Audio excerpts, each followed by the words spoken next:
So, what have you done, Kahmeela? What have I done? Seriously, what have you done? Oh my God, I haven't done anything. All I've been doing is like answering text messages.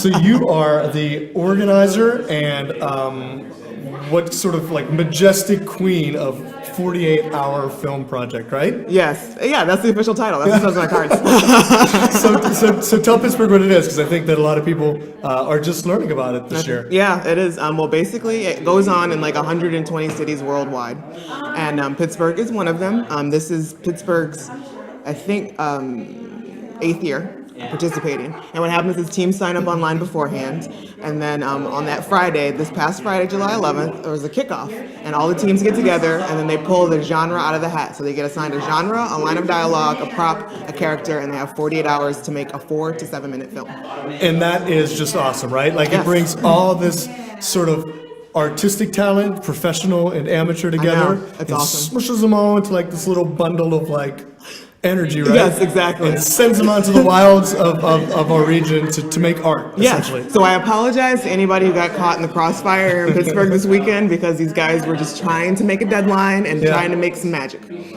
So why'd you get involved? Like, what motivated you to like take this very sort of big project on your shoulders? Because it's very, I assume, time consuming. Yeah, I participated the first 2 years I was here in Pittsburgh.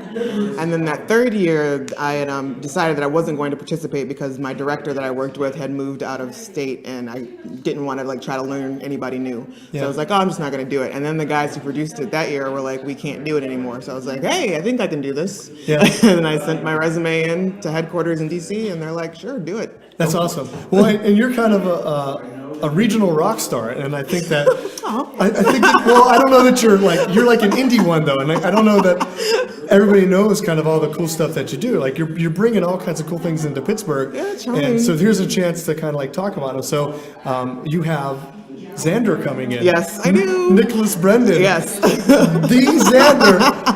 You don't even know how much, like, it still makes me all giggly. Buffy the Vampire Slayer is coming, Tuesday, right? Tuesday to Southside Works to premiere his new film, Coherence. And that's awesome. And you made that happen. Yes, I did. And in the midst of doing that, I managed to finagle a job as his booking agent now. So now I book his public appearances. Wow. Like all over the country? Yeah. Wow. You are like BFFs with the guy from Buffy the Vampire Slayer. Cool. So what else do you do? Like professionally, what do you do? Professionally, my JOB is I work at Manchester Craftsmen's Guild in the jazz department, where we produce jazz concerts, DVDs, and CDs. I do some video work, some photography, some admin work there. I also do some freelance photography myself. I help out at times when I can at the Hollywood Theater with like some event programming, which is pretty cool, like quote-alongs and sing-alongs and like some Heckle Vision type stuff. Yeah. So, Heckle Vision. Yes. I can only imagine. It's good stuff. Yeah? Is it kind of like Mystery Science Theater 3000? Like there's two versions of it. I apologize because they technically cannot call it Heckle Vision because that's the Alamo Draft House. Oh, of course. Thing. That was a total amateur mistake. I know, my bad.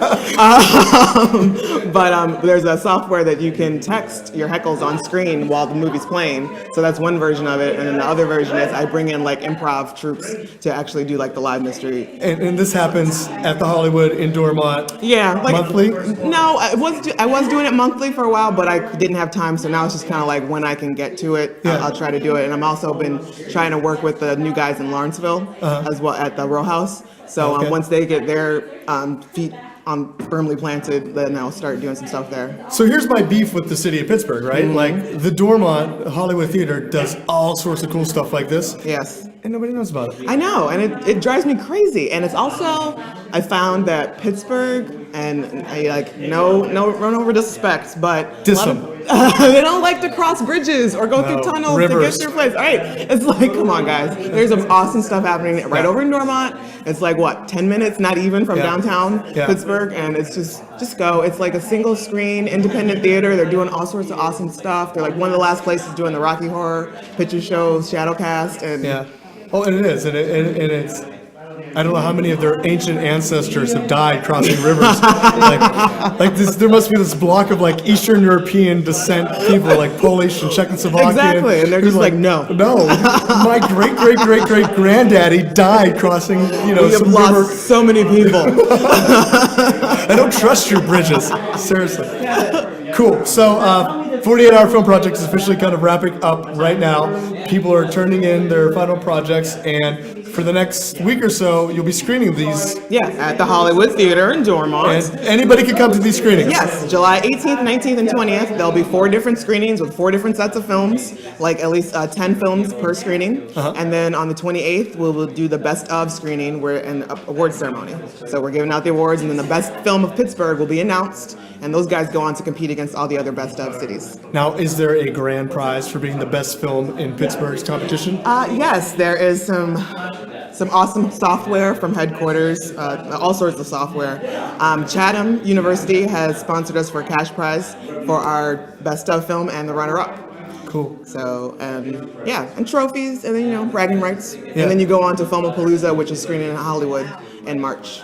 Well, thanks for doing it. Thank you. You've been People awesome. need to people need to recognize, like when folks like you spend the time to bring something that Pittsburgh should naturally have, and it doesn't yet. And we're doing so well in other avenues, but as the hardware store, like we talked to a lot of the media guys, Right. and there's just not this cohesiveness in the media community yet. Yeah. And it's weird because there's really weird. other communities have the strong cohesive kind of bond, and like we're all very like Right. It's like, no, I got That I got guy. my thing. No, I got it. This is my thing. Yeah, and that's not healthy, and it's not going to allow this industry to grow. And that's what this is really all about, right? It's about growing the film industry, growing the arts industry, Right. and giving people opportunity to do the things they love. Exactly. And get freaking paid for it. Exactly. And one of the Yeah. most awesome things about like film and video is that you need a ton of people. Like you can only thrive with having a ton of people working on that one project. So network, reach out there, get outside of your comfort zone, find some folks, share. Yeah, have a giggle together. Yes. All right, thanks for doing it, and thanks for hopping on. Thanks, buddy. You got it.